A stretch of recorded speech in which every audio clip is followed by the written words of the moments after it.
Messieurs les ministres, Messieurs les ambassadeurs, Monsieur le recteur, Monsieur le président de la Sorbonne, Messieurs les chanceliers des universités, Messieurs les professeurs, Mesdames, Messieurs, mes chers collègues, j'en reconnais quelques-uns dans la salle, chère maman, il faut toujours mettre à l'honneur sa mère lorsqu'elle vous fait le plaisir de venir assister à une cérémonie qui marque une vie. Chers amis, cher Pascal, lorsque l'enfant paraît, le cercle de famille applaudit à grands cris. Victor Hugo ne croyait pas si bien dire et l'on pourrait croire qu'il parlait de toi. Le cercle de famille, le voici tout entier rassemblé dans cet amphithéâtre. Voilà qui me change l'hémicycle.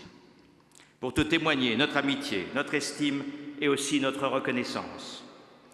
De la famille, on peut se faire toutes sortes d'idées. La tienne, mon cher Pascal, tu l'as choisie, tu l'as construite. N'en est-il pas d'ailleurs ainsi de tout ce que tu entreprends et de tout ce que tu réussis grâce à ton talent aux facettes multiples? Certains parleront d'une famille composée. Je ne garde de cette formule que l'idée pour te célébrer comme un frère, étant moi-même un peu compositeur.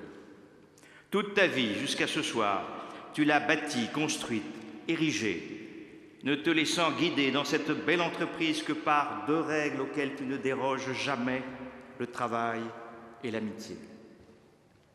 Je ne néglige pas, bien entendu, et entre autres, ni la loyauté, ni la fidélité, ni l'imagination, ni le sens de l'organisation, ni la rigueur d'exécution dont tu fais preuve et que nous connaissons tous.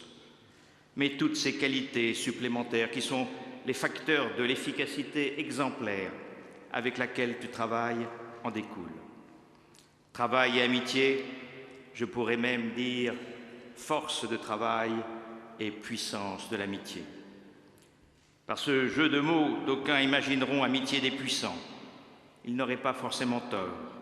Depuis de nombreuses années, en effet, tu as su tisser des relations personnelles et étroites avec de très grandes personnalités. Je pourrais bien entendu égrener toute une liste de noms de chefs d'État ou de capitaines d'industrie, d'artistes et de savants, d'hommes politiques et d'intellectuels. Je reconnais et je salue la présence de notre ami Robert Hossein dans la salle.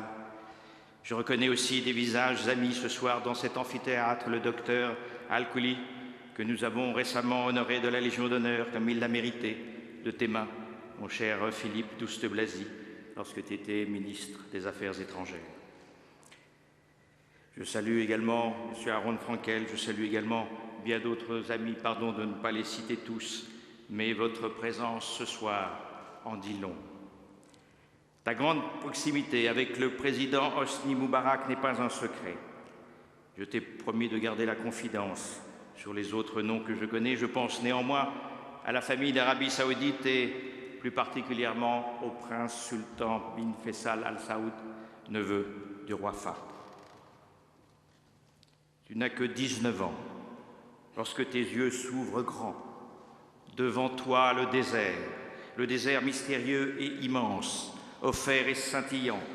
Ces dunes blondes, alanguies au long des rives douces des eaux vertes et translucides du golfe Persique, tu les as rêvées. Souvent, tu les as imaginées dans ta chambre d'enfant, ces dunes. Alors, à l'image de Saint-Antoine de Saint-Exupéry, tu décides de faire de ta vie un rêve pour que le rêve ne dévore pas ta vie.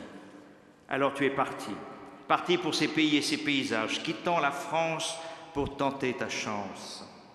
La barrière de la langue, tu la sautes d'un bond et partout où tu passes, tu deviens familier des coutumes et des traditions.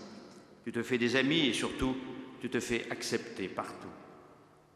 Voilà bien le privilège offert aux voyageurs, celui dont le simple tourisme ne jouira jamais.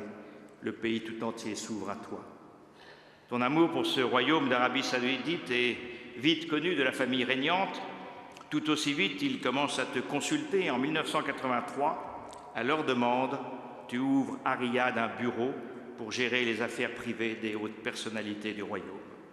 Tu commences alors à développer ton savoir-faire et tu mets en œuvre ton énergie et ton influence croissante au service des relations entre la France et l'Arabie Saoudite. En 1990, Tu fondes l'Association des relations franco-saoudiennes avec la bienveillante protection du grand diplomate dont nous saluons la mémoire, Paul Guidi. Sur tes conseils ou grâce à tes bons offices, un certain nombre de personnalités influentes ou en vue retrouvent le chemin de la France. Alors que ne comptaient à leurs yeux que la Suisse, Monaco, Londres ou les États-Unis. Bien avant d'autres, tu mets en œuvre tous les principes sur lesquels repose l'attractivité d'un territoire. Séduire, conquérir, retenir. Car ce n'est pas tout d'attirer des étrangers dans notre pays, qu'ils soient de simples visiteurs ou des investisseurs. Encore faut-il les retenir. Et pour cela, seule la qualité du travail, celle des relations et des prestations peut compter. Créateur de ponts, comme l'a rappelé le président de la Sorbonne tout à l'heure, tu as l'art, la fantaisie, je dirais même le génie, de savoir faire se croiser des gens qui ne se rencontreraient pas forcément. Notre large assemblée ce soir, autour de toi, en est le témoignage.